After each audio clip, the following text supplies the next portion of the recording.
अस्सलाम वालेकुम। मेरा नाम है वाइज़ अहमद और इस वीडियो में आप को मैं समझाऊंगा पोकर टेस्ट। जो हमारा फॉल 2023 के पेपर के अंदर क्वेश्चन आया था पोकर टेस्ट का, वो वाला। तो सिंपल सी चीज़ है, पोकर टेस्ट के अंदर इतनी कॉम्प्लिकेशन है नहीं। कुछ स्टूडेंट्स को इसके अंदर कन्फ्यूजन हो जाती है कि ये प्रोबेबिलिटीज़ किस तरीके से निकालते हैं। बाकी जो सा प्रोसीजर होता है, जो काई स्क्वायर टेस्ट है उसकी तरह का ही होता है। काई स्क्वायर टेस्ट पे मैं कोशिश करूँगा एक वीडियो अलग से भी अपलोड कर दूँ।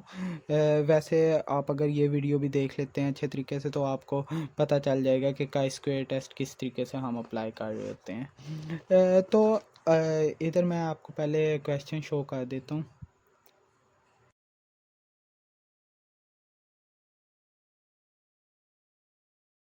तो अब है क्या, जिस तरह क्वेश्चन के अंदर अब आप देख सकते हैं कि जो क्वेश्चन है आप उसको अपने सामने रख लें ताकि आपको आसानी हो।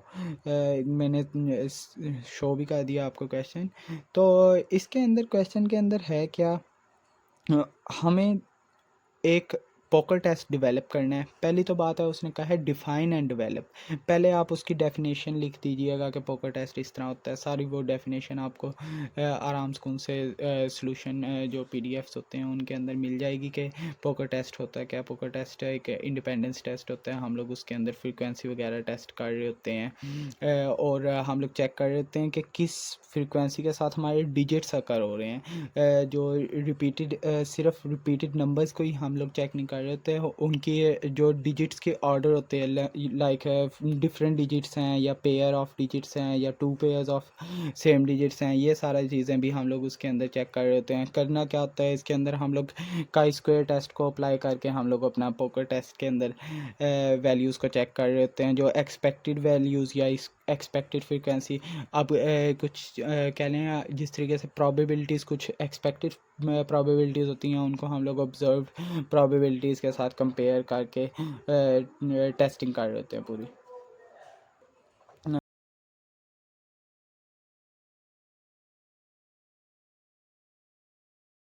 अच्छा, तो हम लोग अब स्टार्ट करते हैं। पहले नंबर पे उसने कहा है, जो 4 डिजिट टेस्ट होता है ना, उसके अंदर हम लोग पहले नंबर पे देखते हैं अगर तो 4 डिफरेंट डिजिट्स हों, बिल्कुल इंटायरली डिफरेंट डिजिट्स कह लें 1 2 3 4। अब कोई भी 10 डिजिट्स हमारे पास टोटल होते हैं ना, 0 से लेकर 9 तक। उनमें से कोई भी 4 डिफरेंट डिजिट्स एक दूसरे से जो एक दूसरे के मैचिंग नहीं होंगे, उन डिजिट्स की हम लोगों ने प्रोबेबिलिटी चेक करनी है। मतलब 4C4 हम लोगों ने पहले लिया, कॉम्बिनेशन का फार्मूला लगाया। उसके बाद 10 आउट ऑफ 10 यानी कि 10 में से कोई भी एक हम लोग सेलेक्ट कर सकते हैं। अब पहला तो डिजिट हम लोग 10 में से कोई भी एक सेलेक्ट कर रहे हैं। जो दूसरा डिजिट है वो ऐसा डिजिट होना चाहिए जो ऑलरेडी सिलेक्टेड नहीं है। इस वजह से जो हमारे टोटल डिजिट्स हैं उनको हम उनमें से एक सब्ट्रैक्ट कर देंगे। एक तो हमारा सिलेक्ट हो गया ना कोई इनिशियली, तो एक हम लोग सब्ट्रैक्ट कर देंगे। 10 हमारे पास टोटल थे तो बाकी कितने रहे, 9। तो 9 आउट ऑफ 10 में से हम लोगों ने कोई सिलेक्ट करना है। उसके बाद अब हमारे पास 2 डिजिट्स यूज़ हो गए हैं, कोई से 2 डिजिट्स यूज़ हो गए हैं। इनके अलावा हम लोगों ने कोई डिजिट सेलेक्ट करना है। तो उसके लिए हम लोग क्या करेंगे, पहले 2 डिजिट्स हमारे सेलेक्ट हो गए हैं। 10 में से हमने कोई 2 डिजिट सेलेक्ट कर लिए हैं, तो फिर 10 माइनस 2 कर देंगे, 8 आ गया। 8 आउट ऑफ 10 यानी कि 8 में से कोई एक डिजिट आप सेलेक्ट कर रहे हैं। अब हमारे पास 3 डिजिट्स तो पहले कोई सिलेक्ट हो गए हैं। 10 टोटल थे, 10 में से हम लोगों ने 3 निकाले तो फिर कितने बचे, 7। 7 में से कोई एक डिजिट हमारा। इस तरीके से हमारे 4 डिफरेंट डिजिट्स के लिए हम लोग कैलकुलेट कर लेंगे। इस सारे को जब मल्टीप्लाई करेंगे हमारा आंसर आएगा 0.504। ठीक है। अब नेक्स्ट जो सी प्रोबेबिलिटी है वो है 1 पेयर, यानी कि एक पेयर होगा, बाकी जो उनसे 2 डिजिट्स हैं वो एक दूसरे से डिफरेंट होंगे और इस जो पेयर है उससे भी डिफरेंट होंगे। पेयर का मतलब है कह लें 1 1 2 3। अब ये दोनों जो से हैं ये तो एक दूसरे से मैच कर रहे हैं। ये ना पहले दोनों से मैच कर रहा है और ये जो है ये इससे भी नहीं मैच करेगा, बाकी पहले दोनों से भी नहीं मैच करेगा। ठीक है। तो इस तरीके से हम लोगों ने इसको भी कैलकुलेट करना है। एक का हमारा पेयर आ गया है। पेयर का मतलब 2 होते हैं ना, तो फिर 4C2 हम लोगों ने कॉम्बिनेशन का फार्मूला लगाया। इसका आंसर आएगा आई गेस 6। 4C2 6 आता है इसका आंसर। ठीक है। बाकी पहला तो डिजिट हम लोग 10 में से कोई सा भी एक सेलेक्ट कर सकते हैं। उसके बाद जो दूसरा डिजिट होगा ना, यानी कि हम लोगों ने एक पेयर बनाना है। एक पेयर, अब ये जो सा डिजिट है वो कहीं पर और भी हो सकता है, इस तरीके से भी लिखा हो सकता है, कुछ भी और सीक्वेंस भी हो सकती है, बस मैचिंग वैल्यूज़ होनी चाहिए। तो इसकी प्रोबेबिलिटी, जो दूसरे डिजिट की प्रोबेबिलिटी होगी, वो हम लोग जो सिलेक्टेड वन है ना, यानी कि 10 में से कोई एक सिलेक्ट कर लिया था हमने, उसमें से ही हम लोगों ने सिलेक्ट करना है, यानी कि वही वाला डिजिट दोबारा सिलेक्ट करना है, जिसकी प्रोबेबिलिटी आएगी 1/10। यानी कि एक ही डिजिट है हमारे पास, उसमें से ही हम लोग सिलेक्ट कर रहे हैं। बाकी जो सा आ गया हमारे पास, एक डिजिट हम लोगों ने सिलेक्ट कर लिया, कोई सा एक ही डिजिट सिलेक्ट हुआ होगा ना जो सेम आया है 2 दफ़ा, तो हम लोग 10 में से उसको एक को सब्ट्रैक्ट कर देंगे, निकाल देंगे। 9/10 में से हम लोग कैलकुलेट कर रहे होंगे। उसके बाद अब हमारे पास 2 डिजिट्स यूज़ हो गए हैं कोई से, यानी कि पीछे कितने रह गए, 8। 8 में से कोई सा हम लोगों ने एक सिलेक्ट करना है, 8/10 आएगी। अब इस सारे को हम लोग जिस टाइम मल्टीप्लाई करेंगे, हमारा आंसर 0.432 आ जाएगा। नेक्स्ट पे चलते हैं हम लोग। अगर हमारे पास 2 पेयर्स का केस हो, 2 पेयर्स के केस में क्या होगा, 4C2, यानी कि जो एक पेयर है उसका हम लोगों ने कॉम्बिनेशन लगाई, और डिवाइड बाई 2, यानी कि 2 दफ़ा हमारे पास पेयर्स ही आ रहे हैं। अगर अकेला पेयर था 4C2 था ना, अब हमारे पास 2 दफ़ा पेयर्स ही आ रहे हैं, तो फिर 4C2 डिवाइड बाई 2 कर दिया हम लोगों ने, ठीक है। अब हम लोग इसको देख लेते हैं कि इसके अंदर हम लोग किस तरीके से कैलकुलेशन करेंगे। अब सिंपल सी बात है, हमारा कुछ इस तरह का आना चाहिए, 1122 कह लें। अब ये दोनों जो से हैं वो सेम है, ये दोनों भी सेम है, लेकिन ये आपस में एक दूसरे से क्या है, डिफरेंट है। तो फिर हम लोग इसको कैलकुलेट कर लेते हैं, किस तरीके से कैलकुलेट करेंगे देख लेते हैं एक दफ़ा। तो पहला डिजिट तो हमारा कुछ भी हो सकता है, 10 में से हम कोई भी सा एक सेलेक्ट कर सकते हैं। अब जो दूसरा डिजिट है, ये इसकी पोजीशन ज़रूरी नहीं है यही हो, लेकिन जो डिजिट है ना, एक और जो सा सेकंड कोई डिजिट होगा जिसको पहले जैसा होना चाहिए, उसकी क्या प्रोबेबिलिटी होगी, जो हमने सेलेक्ट ऑलरेडी कर लिया है उसके इक्वल ही हो। यानी कि एक में से ही हम लोगों ने सिलेक्ट करना है। 10 में से पहला तो कोई सा एक सिलेक्ट कर लिया ना, दूसरा जो सा वो हमने उस एक में से ही सिलेक्ट करना है जो सा हमारा ऑलरेडी सिलेक्टेड है। तो फिर 1/10, जिस तरह ऊपर वाले केस के अंदर मैंने समझाया कि 1/10 आएगा, उसी तरीके से इधर भी।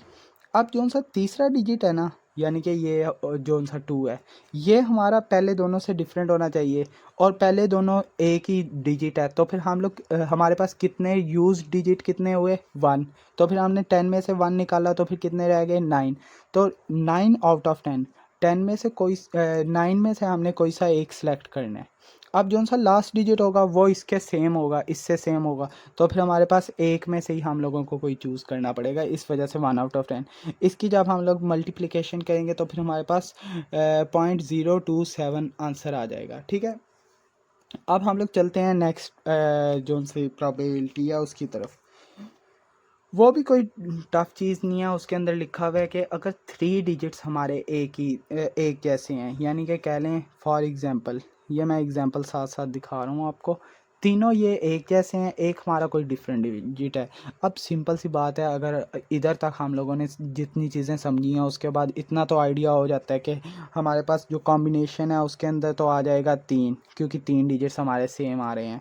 उसके बाद हम लोगों ने अगर 3 सेम डिजिट्स निकालने हैं, पहला तो हमारा कोई सा भी एक हो सकता है, 10 में से कोई सा भी एक सिलेक्ट कर सकते हैं। दूसरा डिजिट हमने वही वाला सिलेक्ट करना है जो ऑलरेडी सिलेक्टेड है। उसके बाद तीसरा डिजिट भी हमने वही वाला सिलेक्ट करना है जो ऑलरेडी सिलेक्टेड है। चौथा जो सा डिजिट हमारे पास है वो सिर्फ ऐसा होगा जो हमारे पास कोई डिफरेंट होना चाहिए। ये तीनों तो सेम है, एक डिजिट ही यूज़ हुआ कोई, और जो सा दूसरे अब बाकी कितने रह गए, 9 डिजिट्स, तो 9 में से हमने कोई सा एक सिलेक्ट करना है।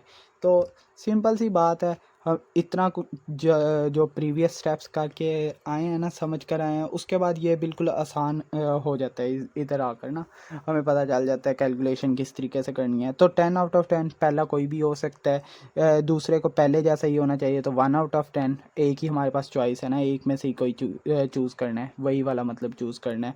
1/10 दोबारा हम लोगों ने वही वाला चूज़ करना है। उसके बाद 9/10 बाकियों में से कोई सा भी एक हो सकता है। अब इन दोनों के अगर हम लोग देखें, ये जो सी कैलकुलेशन है ये सेम है, बस ये वाले डिफरेंस की वजह से ये इसका आंसर 6 आता है, इसका आंसर आई गेस 4C3 का क्या आता है मैं चेक करके बताता हूँ आपको, 4 आता है। तो इस वजह से जो सा हमारा आंसर है वो इम्पैक्ट होएगा और 0.036 हमारे पास इसका आंसर आ जाएगा। इससे नेक्स्ट है 4 डिजिट्स ऑफ अ काइंड। अब हमारे चारों डिजिट्स ही सेम है, 1111। पहला डिजिट जो सा है वो तो कोई भी हो सकता है, 10 में से कोई भी सिलेक्ट कर सकते हैं। इस वाले डिजिट को सिलेक्ट करना है, यानी कि वही वाला एक होना चाहिए जो सा ऑलरेडी हमारा सिलेक्टेड है, ये भी वही वाला एक होना चाहिए जो ऑलरेडी सिलेक्टेड है, ये भी वही वाला एक होना चाहिए। और हमारी कॉम्बिनेशन के अंदर डिफरेंट डिजिट्स कितने हैं, 4, 4C4 हमारी कॉम्बिनेशन लग जाएगी जो कि 1 होता है एक्चुअली ना आंसर 4C4 का। तो इस सारे को हम लोग जब मल्टीप्लाई करेंगे हमारा आंसर आएगा 0.001। यहाँ तक ये जो सा था ये एक ट्रिकी पोर्शन था, कह लें प्रोबेबिलिटीज़ कैलकुलेट करने वाला। इसके बाद आपका काई स्क्वायर टेस्ट ही अप्लाई होना है। काई स्क्वायर टेस्ट अगर आपने ऑलरेडी किया हुआ है तो आपको बिल्कुल ही आसान लगेंगे नेक्स्ट स्टेप। अगर आपने ऑलरेडी नहीं किया हुआ तो फिर भी इतने टफ नहीं लगेंगे, हैं इजी स्टेप्स। जस्ट कुछ कैलकुलेशंस करनी है, एक फार्मूला आपको याद करना पड़ेगा, बाकी आप आराम से इसे भी कर लेंगे। तो हम लोग लेके चलते हैं, कॉम्बिनेशंस इधर लिख ली हैं मैंने 4 डिफरेंट डिजिट्स के लिए, एक पेयर के लिए, 2 पेयर्स के लिए, 3 अगर सिमिलर हैं तो उसके लिए, और 4 अगर एक जैसे हैं तो उनके लिए। जो ऑब्जर्व फ्रीक्वेंसी है ये कौन सी फ्रीक्वेंसी है, यहाँ पर 51, 20, 42, 35, 60, 75 और 15 लिखा हुआ है, ये किधर से लिखा है? ये आपके क्वेश्चन पेपर के अंदर आपको दिया गया है, लिखा हुआ है उधर, the analysis of the numbers reveals that in 51, 20 numbers all 4 digits are different. यानी कि 5120 डिजिट्स ऐसे हैं, 5120 नंबर्स ऐसे हैं जिसके अंदर तमाम 4 के 4 डिजिट्स हमारे डिफरेंट है। ये हमारा पेपर के अंदर ये वाली वैल्यू गिवन है, 5120 digits numbers are those in which all 4 digits are different. उसके बाद एक पेयर, यानी कि नेक्स्ट उसने लिखा हुआ है 4230 contain exactly 1 pair. Exactly 1 pair के कितने हैं, 4230। उसके बाद नेक्स्ट लिखा हुआ है 560 कंटेन्स 2 पेयर्स। 2 पेयर्स के कितने हैं, 560। उसके बाद नेक्स्ट लिखा हुआ है 75 have 3 digits of a kind. 75 ऐसे हैं जिनके अंदर 3 एक जैसे डिजिट्स हैं। उसके बाद जो सा हमारे पास लास्टली उन्होंने दिया हुआ है 15 कंटेन ऑल लाइक डिजिट्स।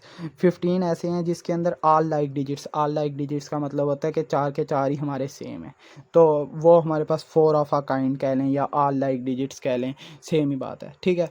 ये तो सारा कुछ हमें गिवन है पेपर के अंदर।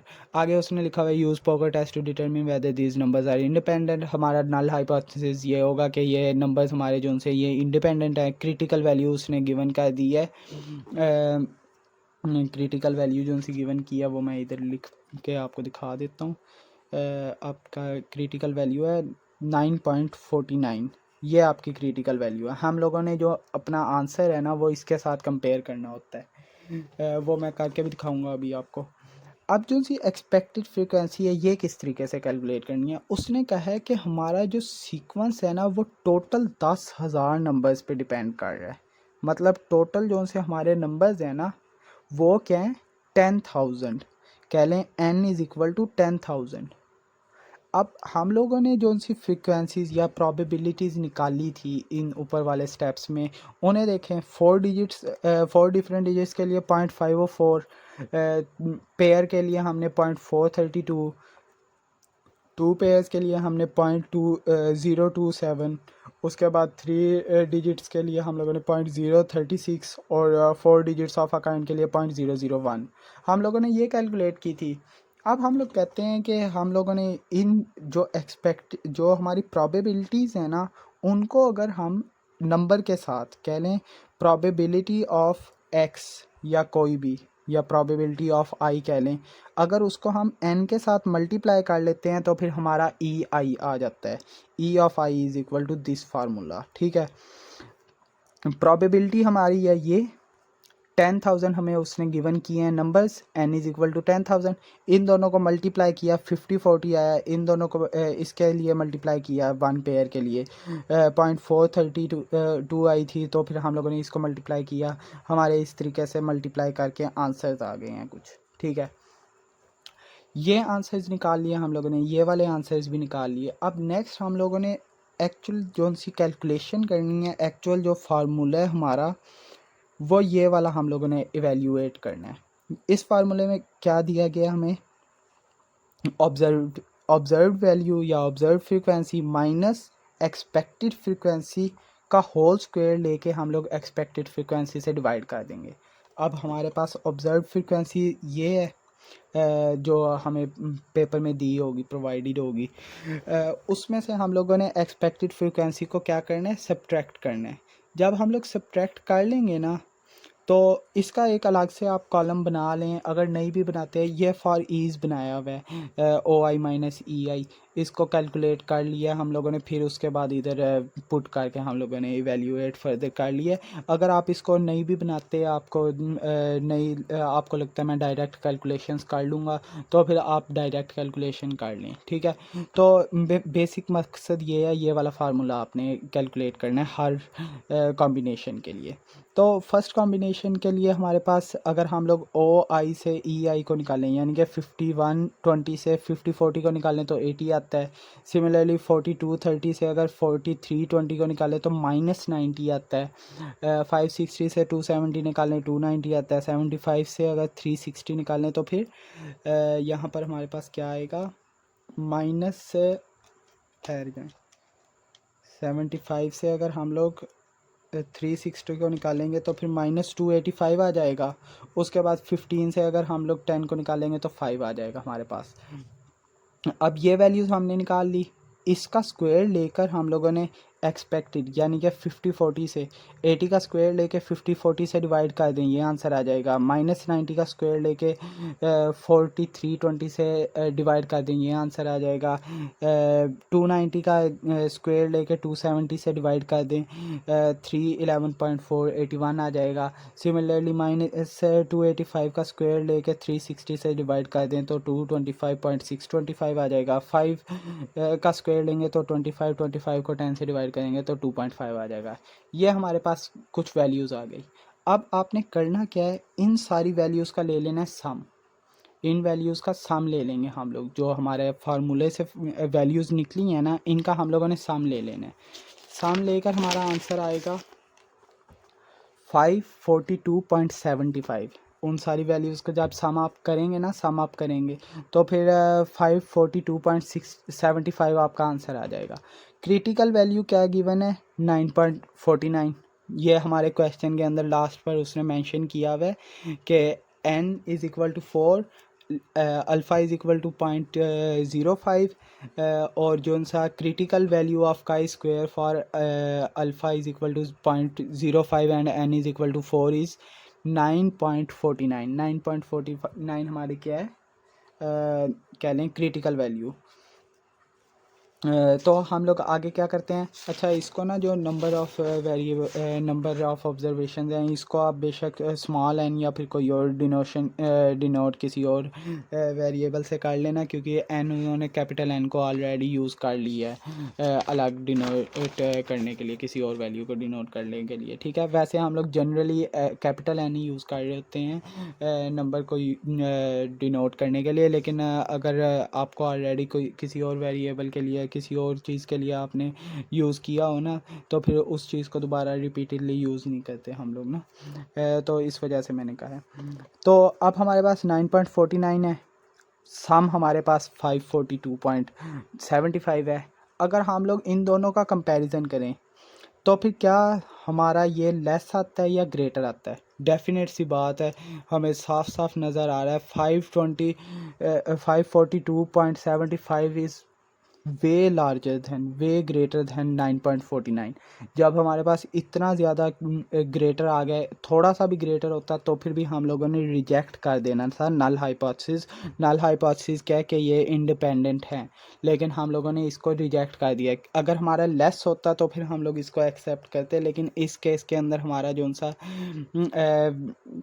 वैल्यू आई है ना सम करने के बाद, वो बहुत ज़्यादा बड़ी आई है। बहुत ज़्यादा बड़ी क्या, ग्रेटर, अगर थोड़ी सी बड़ी भी होती, कह लें 9.50 भी होती, तो फिर भी हम लोग नल हाइपोथेसिस को रिजेक्ट ही करते, क्योंकि वो ग्रेटर है।